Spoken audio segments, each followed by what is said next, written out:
Hello শিক্ষার্থী বন্ধুরা, আজ তোমাদের এইচএসবি এমটি 2024 ই মার্কেটিং দুইয়ের উপর একটি সাজেশন দিব ইনশাল্লাহ। এখান থেকে তোমাদের শতভাগ কমন করবে। অধ্যায় 1 ই মার্কেটিং এবং এর সম্ভাব্যতা ও সম্ভাবনা ও কৌশল সমূহ। এখান থেকে আমরা যে সংক্ষিপ্ত প্রশ্নগুলো পড়ে নিব।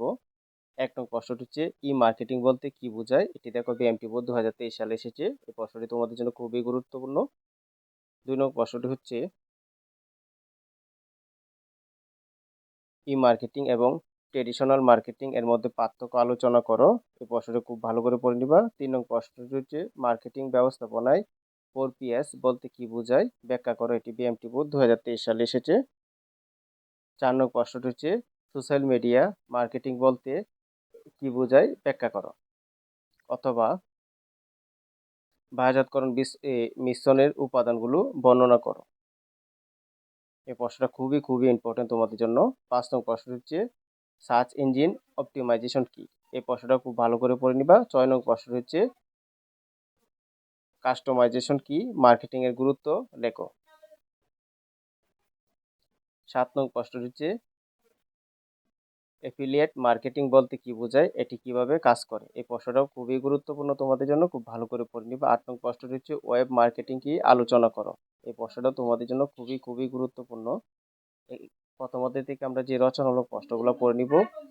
1 নং প্রশ্ন হচ্ছে ট্রেডিশনাল মার্কেটিং বলতে কি বোঝায়, ট্রেডিশনাল মার্কেটিং এর বৈশিষ্ট্য আলোচনা করো। এই প্রশ্নটা খুবই ভালো করে পড়ে নিবা। 2 নং প্রশ্নটি হচ্ছে ই মার্কেটিং বলতে কি বুঝো, ই মার্কেটিং এর বৈশিষ্ট্য আলোচনা করো। 3 নং প্রশ্নটি হচ্ছে মার্কেটিং কি, মার্কেটিং এর 5CS বলতে কি বোঝায়, আলোচনা করো। এই প্রশ্নটা তোমাদের জন্য খুবই গুরুত্বপূর্ণ। 4 নং প্রশ্নটি হচ্ছে মার্কেটিং এর 4PS কি, কিভাবে এর উপাদানগুলো সাহায্যে কাঙ্ক্ষিত লক্ষ্য অর্জন করা যায়। এই প্রশ্নটা তোমরা খুব ভালো করে পড়ে নিবা। অনুশীলনী 1.2 সংক্ষিপ্ত প্রশ্ন। এখান থেকে আমরা যে সংক্ষিপ্ত প্রশ্নগুলো পড়ে নিব। 1 নং হচ্ছে বিভিন্ন সোশ্যাল মিডিয়া প্ল্যাটফর্ম সম্পর্কে আলোচনা করো। এই প্রশ্নটা তোমরা খুব ভালো করে পড়ে নিবা। 2 নং প্রশ্নটি হচ্ছে সুইট কি, এটি কিভাবে বিশ্লেষণ করা হয়। এই প্রশ্নটা তোমরা খুব ভালো করে পড়ে নিবা। এখান থেকে আমরা যে রচনামূলক প্রশ্নগুলো পড়ে নিব। 1 নং প্রশ্ন হচ্ছে ই মার্কেটিং এর কৌশলসমূহ আলোচনা করো। এটি বিএমটি বোর্ড 2023 সালে এসেছে। 2 নং প্রশ্ন হচ্ছে ট্রেডিশনাল মার্কেটিং এর কৌশলগুলো আলোচনা করো। এই প্রশ্নটাও তোমরা খুব ভালো করে পড়ে নিবা। অধ্যায় 2 সোশ্যাল মিডিয়া মার্কেটিং ব্যবস্থাপনা। এখান থেকে আমরা দেখো প্রত্যেকটা অধ্যায়কে অনুশীলনী আকারে ভাগ করছে। 2.1 এর সংক্ষিপ্ত প্রশ্ন। এখান থেকে আমরা যে সংক্ষিপ্ত প্রশ্নগুলো পড়ে নেব। 1 নং প্রশ্ন হচ্ছে সোশ্যাল মিডিয়া মার্কেটিং বলতে কি বোঝায়, এটি বিএমটি বোর্ড 2023 সালে এসেছিল। 2 নং প্রশ্নটা হচ্ছে সোশ্যাল মিডিয়া কি। এই প্রশ্নটা খুবই ভালো করে পড়ে নিবা। 3 নং প্রশ্ন হচ্ছে সোশ্যাল মিডিয়া প্ল্যাটফর্ম কি। আমরা এই অধ্যায় থেকে রচনামূলক প্রশ্ন যেগুলো পড়ে নিব। 1 নং হচ্ছে ই কমার্স ব্যবসায়ের সোশ্যাল মিডিয়ার মার্কেটিং এর গুরুত্ব আলোচনা করো। এটি বিএমটি বোর্ড 2023 সালে এসেছে। এই প্রশ্নটি খুব ভালো করে পড়ে নিবা। 2 নং প্রশ্ন হচ্ছে সোশ্যাল মিডিয়া কি, বর্তমান প্রেক্ষাপটে সোশ্যাল মিডিয়ার গুরুত্ব আলোচনা করো। এই প্রশ্নটাও তোমাদের জন্য খুবই ইম্পর্টেন্ট। তারপর অনুশীলনী 2.2 সংক্ষিপ্ত প্রশ্ন। এখান থেকে আমরা যে সংক্ষিপ্ত প্রশ্নগুলো পড়ে নিব। 1 নং প্রশ্ন হচ্ছে ফেসবুক পেজ ও গ্রুপের মধ্যে পার্থক্য লেখো। এই প্রশ্নটা আমরা খুব ভালো করে পড়ে নিব। 2 নং প্রশ্ন হচ্ছে মেম্বার ও ফলোয়ারের মধ্যে পার্থক্য নিরূপণ করো। এই প্রশ্নটা আমরা খুব ভালো করে পড়ে নিব। এখান থেকে আমরা যে রচনামূলক প্রশ্নগুলো পড়ে নিব। 1 নং প্রশ্নটি হচ্ছে কিভাবে একটি ফেসবুক পেজ সেট আপ করা যায়, ধারাবাহিকভাবে বর্ণনা করে। এটি বিএমটি বোর্ড 2023 সালে এসেছে। 2 নং প্রশ্নটি হচ্ছে একটি ফেসবুক পেজ অর্গানিক কন্টেন্টগুলো পোস্ট করার পদ্ধতি বর্ণনা করো। এই প্রশ্নটা তোমরা খুব ভালো করে পড়ে নিবা। তারপরে অনুশীলনী 2.3 রচনামূলক প্রশ্ন। এখান থেকে আমরা যে প্রশ্নগুলো পড়ে নিব। প্রফেশনাল টুইটার অ্যাকাউন্ট কি, টুইটার অ্যাকাউন্ট সেট আপ করার পদ্ধতি বর্ণনা করো। এই প্রশ্নটা আমরা খুব ভালো করে পড়ে নিব। তারপর 2 নং প্রশ্নটি হচ্ছে একটি টুইটার অ্যাকাউন্টের অর্গানিক প্রচারের জন্য কন্টেন্ট পোস্ট করার পদ্ধতিগুলো ধারাবাহিকভাবে আলোচনা করে। এই প্রশ্নটা আমরা করে নিব। তারপরে অনুশীলনী 2.4 এখান থেকে আমরা যে সংক্ষিপ্ত প্রশ্নগুলো পড়ে নিব। 1 নং প্রশ্নটা হচ্ছে ইনস্টাগ্রাম অ্যাকাউন্ট তৈরির পূর্বে কি কি বিষয় লক্ষ্য রাখতে হয়?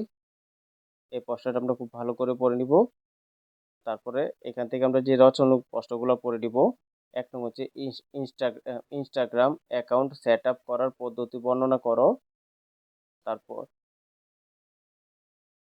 তারপরে সংক্ষিপ্ত প্রশ্ন হচ্ছে লিকুইডিং কি, লিঙ্কডইন কি?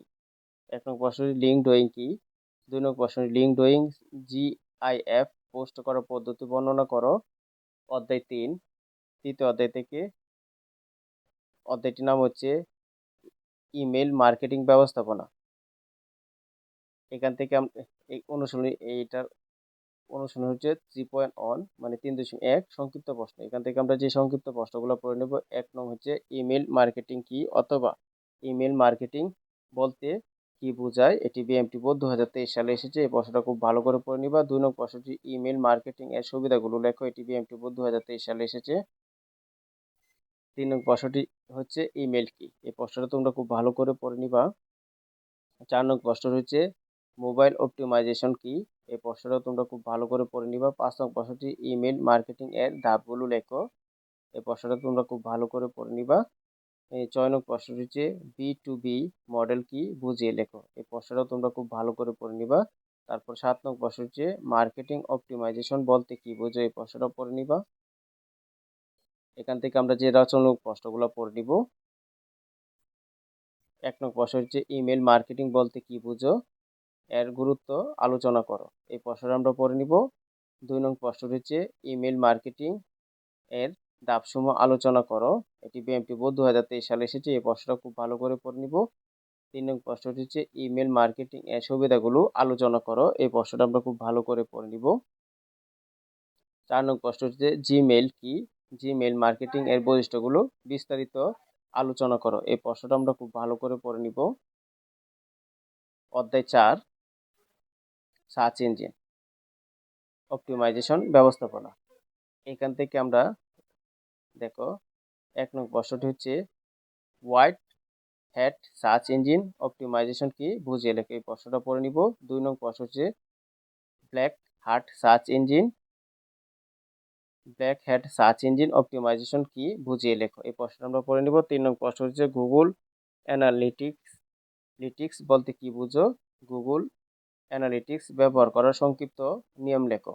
এই প্রশ্নটা আমরা পড়ে নিব। 4 নং প্রশ্ন হচ্ছে গুগল সার্চ কনসোল কি? গুগল সার্চ কনসোল ব্যবহার করার নিয়ম সংক্ষেপে লেখো। এখান থেকে আমরা যে রচনামূলক প্রশ্নগুলো পড়ে নিব। 1 নং প্রশ্ন হচ্ছে সার্চ ইঞ্জিন অপটিমাইজেশন এর প্রকারভেদগুলো বর্ণনা করে। এটি বিএমটি বোর্ড 2023 সালে এসেছে। 2 নং প্রশ্ন হচ্ছে সার্চ ইঞ্জিন অপটিমাইজেশন এর বৈশিষ্ট্য আলোচনা করো। এটি বিএমটি বোর্ড 2023 সালে এসেছে। এই প্রশ্নটা খুব ভালো করে পড়ে নিবা। 3 নং প্রশ্ন হচ্ছে কিওয়ার্ড রিসার্চ প্রক্রিয়া আলোচনা করো। এটি বিএমটি বোর্ড 2023 সালে এসেছে। এই প্রশ্নটা তোমরা খুব ভালো করে পড়ে নিবা। 4 নং প্রশ্ন হচ্ছে কিওয়ার্ড রিসার্চ এর টুলস সম্পর্কে লেখো। এই প্রশ্নটা তোমাদের জন্য খুবই ইম্পর্টেন্ট। এই প্রশ্নটা খুব ভালো করে পড়ে নিবা। অনুশীলনী 4.2 সংক্ষিপ্ত প্রশ্ন। এখান থেকে আমরা যে সংক্ষিপ্ত প্রশ্নগুলো খুব ভালো করে পড়ে নিব। 1 নং প্রশ্ন হচ্ছে কিওয়ার্ড কি? ব্যাখ্যা করো। এই প্রশ্নটা ভালো করে পড়বা। 2 নং প্রশ্ন হচ্ছে ব্ল্যাক লিঙ্ক কি? ব্ল্যাক লিঙ্ক কয় ধরনের? এই প্রশ্নটাও তোমরা খুব ভালো করে পড়বা। 3 নং প্রশ্ন কোয়েরি কি? এই প্রশ্নটা তোমরা খুব ভালো করে পড়বা। 4 নং প্রশ্ন হচ্ছে সার্চ কোয়েরি কি? এই প্রশ্নটা পড়বা। এখান থেকে আমরা যে রচনামূলক প্রশ্নগুলো ভালো করে পড়ে নিব। 1 নং প্রশ্ন হচ্ছে কিওয়ার্ড থেকে কিওয়ার্ড পছন্দ করার পদ্ধতি বর্ণনা করো। এই প্রশ্নটা তোমরা খুব ভালো করে পড়ে নিবা। 2 নং প্রশ্ন হচ্ছে ব্ল্যাক লিঙ্ক এর পরিমাপ নির্ণয় করার পদ্ধতি বর্ণনা করো। তারপরে 5ম অধ্যায় সার্চ ইঞ্জিন। এখান থেকে আমরা যে প্রশ্নগুলো পড়ে নিব। সার্চ ইঞ্জিন মার্কেটিং ব্যবস্থাপনা অধ্যায়টার নাম। অনুশীলনী 5.1 সংক্ষিপ্ত প্রশ্ন। এখান থেকে আমরা যে সংক্ষিপ্ত প্রশ্নগুলো পড়ে নেব। 1 নং প্রশ্ন হচ্ছে সার্চ ইঞ্জিন মার্কেটিং বলতে কি বোঝো? এটি বিএমটি বোর্ড 2023 সালে এসেছে। এই প্রশ্নটা খুবই ইম্পর্টেন্ট তোমাদের জন্য। এটা বিকল্প হিসাবে আসতে পারে। এটা দেখো 2 নং প্রশ্ন হচ্ছে সার্চ ইঞ্জিন অপটিমাইজেশন রিটার্গেটিং বলতে কি বোঝো? এই প্রশ্নটা পড়ে নিবা। 3 নং প্রশ্ন হচ্ছে paid marketing platform Google ads, Bing's ad সম্পর্কে সংক্ষেপে লেখো। এই প্রশ্নটা তোমরা খুব ভালো করে পড়ে নিবা। 4 নং প্রশ্নটি ইমেল মার্কেটিং ক্যাম্পেইন ক্যাম্পেইন ও সোশ্যাল মিডিয়ার মার্কেটিং ক্যাম্পেইন বলতে কি বোঝো? এটি সংক্ষেপে লেখো। এই প্রশ্নটা তোমরা খুব ভালো করে পড়ে নিবা। 5 নং প্রশ্ন হচ্ছে ডাইনামিক সার্চ ক্যাম্পেইন বলতে কি বোঝো? এর সুবিধাগুলো লেখো। এই প্রশ্নটা পড়ে নিবা। এখান থেকে যে রচনামূলক প্রশ্নগুলো তোমরা খুব ভালো করে পড়ে নিবা। 1 নং প্রশ্ন হচ্ছে পেইড মার্কেটিং এর প্ল্যাটফর্ম সমূহ সম্পর্কে আলোচনা করো। এটি বিএমটি বোর্ড 2023 সালে এসেছে। তারপর 2 নং প্রশ্ন হচ্ছে ডাইনামিক সার্চ ক্যাম্পেইন সম্পর্কে আলোচনা করো। এই প্রশ্নটাও তোমরা পড়ে নিবা। 3 নং প্রশ্ন হচ্ছে ক্যাম্পেইন প্রকারভেদগুলো আলোচনা করো। এই প্রশ্নটা তোমরা খুব ভালো করে পড়ে নিবা। তারপর অধ্যায় 6 ইনবাউন্ড মার্কেটিং ও অনলাইন রেপুটেশন ব্যবস্থাপনা। এখান থেকে আমরা যে সংক্ষিপ্ত প্রশ্নগুলো পড়ে নিব অনুশীলনী 6.1 থেকে। 1 নং প্রশ্ন হচ্ছে লজিস্টিক্স কি? 2 নং প্রশ্ন হচ্ছে ফিডব্যাক বলতে কি বুঝো? এখান থেকে আমরা যে রচনামূলক প্রশ্নগুলো পড়ে নিব। ইনব্রাইন্ড মার্কেটিং এর সমূহ আলোচনা করো। এটি বিএমটি বোর্ড 2023 সালে এসেছে। 2 নং প্রশ্ন হচ্ছে ই কমার্স ব্যবসায়ের ইনব্রাইন্ড মার্কেটিং ব্যবহার লেখো। এই প্রশ্নটিও খুব ভালো করে পড়ে নিবা। 3 নং প্রশ্ন হচ্ছে ইনব্রাইন্ড মার্কেটিং এর সুবিধাগুলো আলোচনা করো। এই প্রশ্নটা তোমরা খুব ভালো করে পড়ে নিবা। অনুশীলনী 6.2 সংক্ষিপ্ত প্রশ্ন। এখান থেকে আমরা যে প্রশ্নগুলো পড়ে নিব ই কমার্স ব্যবহারের অনলাইন রিপুটেশন ম্যানেজমেন্ট কি? এই প্রশ্নটা খুব ভালো করে পড়ে নিব। ব্যাখ্যা করো। এটি বিএমটি 2023 সালে এসেছে। অথবা অনলাইন রিপুটেশন ম্যানেজমেন্ট বলতে কি বোঝায়? এই প্রশ্নটা তোমরা এটি দেখো বিএমটি 2025 সালে এসেছে। এটা ভালো করে পড়ে নিবা। ভিডিওটি ভালো লাগলে লাইক শেয়ার কমেন্ট অবশ্যই করে নিবা। আসসালামু আলাইকুম।